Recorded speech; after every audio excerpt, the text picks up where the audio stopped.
히스기야 왕이 듣고 그 옷을 찢고 굵은 배를 두르고 여호와의 전에 들어가서 왕궁의 책임자인 엘리야김과 서기관 셈나와 제사장 중 장로들에게 굵은 배를 둘려서 아모스의 아들 선지자 이사야에게로 보내매 그들이 이사야에게 이르되 히스기야의 말씀이 오늘은 환난과 징벌과 모욕의 날이라.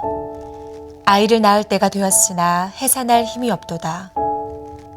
랍사게가 그의 주 아수르 왕의 보냄을 받고 와서 살아계신 하나님을 비방하였으니 당신의 하나님 여호와께서 혹시 그의 말을 들으셨을지라. 당신의 하나님 여호와께서 그 들으신 말 때문에 꾸짖으실 듯하니 당신은 이 남아있는 자들을 위하여 기도하소서 하더이다 하니라. 이와 같이 히스기야 왕의 신복이 이사야에게 나아가니 이사야가 그들에게 이르되 너희는 너희 주에게 이렇게 말하라.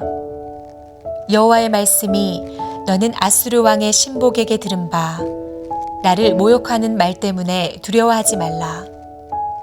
내가 한 영을 그의 속에 두어 그로 소문을 듣고 그의 본국으로 돌아가게 하고 또 그의 본국에서 그에게 칼에 죽게 하리라 하셨느니라 하더라. 할렐루야. 오늘도 주 안에서 승리하는 하루가 되시기를 바랍니다. 남유다의 사신들과 랍사게의 협상은 최종 결렬됩니다. 아니, 남유다의 사신들은 랍사게의 고도의 심리전에 농락을 당하죠. 남유다 백성들 사이에 랍사게의 거짓말은 일파만파 퍼집니다.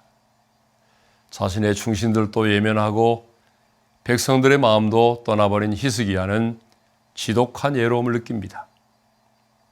그런데 더 큰 문제는 히스기야가 더 이상 쓸 카드가 없다는 사실입니다. 이미 성전과 왕궁의 금은금을 다 뜯어 아수르에게 바쳤습니다. 그의 손에는 지금 아무것도 없습니다. 이제 그는 혈렬단신을 넘어 고립무원입니다. 그의 마음에 무기력감이 밀려옵니다. 그는 오늘 본문 1절 말씀에서 자신의 옷을 찢고 굵은 배를 두릅니다. 이때 당시에 옷을 찢고 굵은 배를 두르는 행위는 극한의 슬픔을 표현합니다.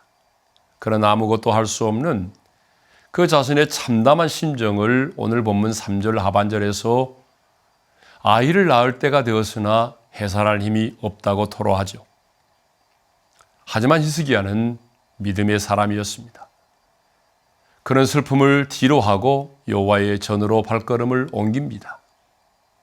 그리고 오늘의 본문 2절 하반절 말씀에서 그는 자신의 신하들을 보내서 이사야 선지자에게 중보 기도를 요청을 합니다. 히스기야가 이사야에게 부탁한 중보 기도의 제목은 오늘의 본문 4절 하반절의 말씀에 보니까 남아있는 자들을 위한 중보 기도 요청이었습니다.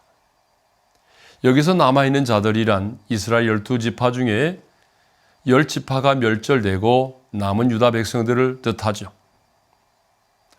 또한 거기서 한 걸음 더 나아가 하나님께 끝까지 순종하고 떠나지 않는 믿음의 사람들을 포함합니다.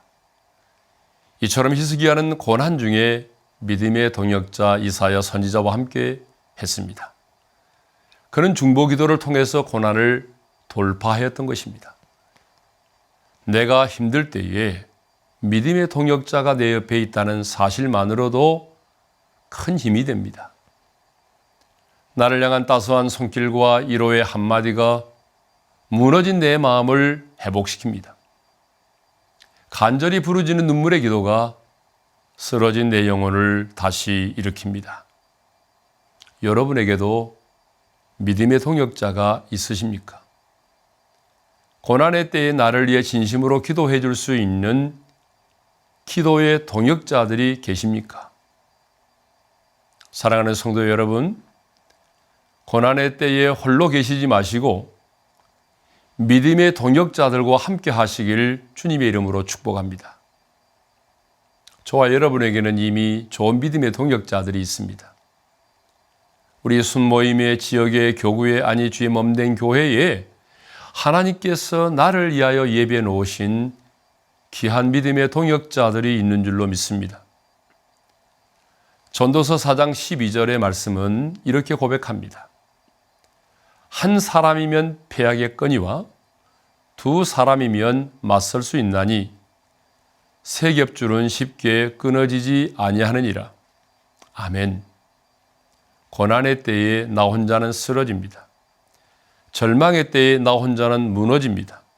하지만 내 옆에 나를 위해 눈물로 기도하는 누군가가 있다면 우리는 기도의 힘으로 함께 이겨낼 줄로 믿습니다. 저는 여러분의 가정과 공동체가 어떠한 고난도 함께 뚫고 나아가는 기도의 용사가 되시길 주님의 이름으로 축복합니다. 이제 성경기자의 시선은 이사야를 향합니다.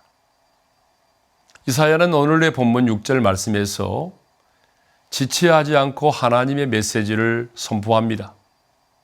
하나님의 메시지는 간결하지만 강력하죠. 하나님께서는 히스기야에게 랍사게가 하는 말에 두려워하지 말라고 명령하십니다. 하나님께서는 이미 모든 계획을 완벽하게 준비하고 계셨습니다. 오늘의 본문 7절 말씀에서 하나님께서는 그 누구도 생각하지 못한 놀라운 계획을 선포하십니다. 하나님께서는 아스로 왕 사네립에게 한 가지 소문을 들려주십니다.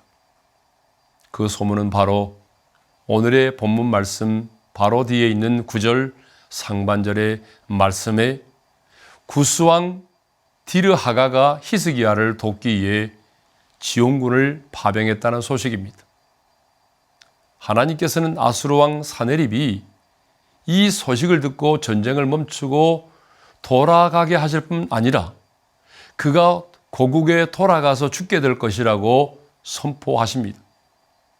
이처럼 하나님은요, 이미 완벽한 계획을 세우시고 히스기야에게 아수르를 두려워하지 말라고 명령하셨던 것입니다.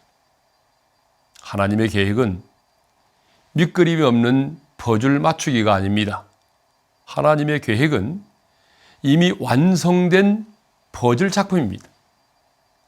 예수님께서 2000년 전에 이 땅에 오셔서 온 인류를 향한 하나님의 구원의 계획을 완성하셨습니다. 예수님의 피와 땀과 눈물이 서려 있는 예수 그리스도의 십자가의 죽음과 부활을 통해 하나님의 구원 계획은 완성되었습니다.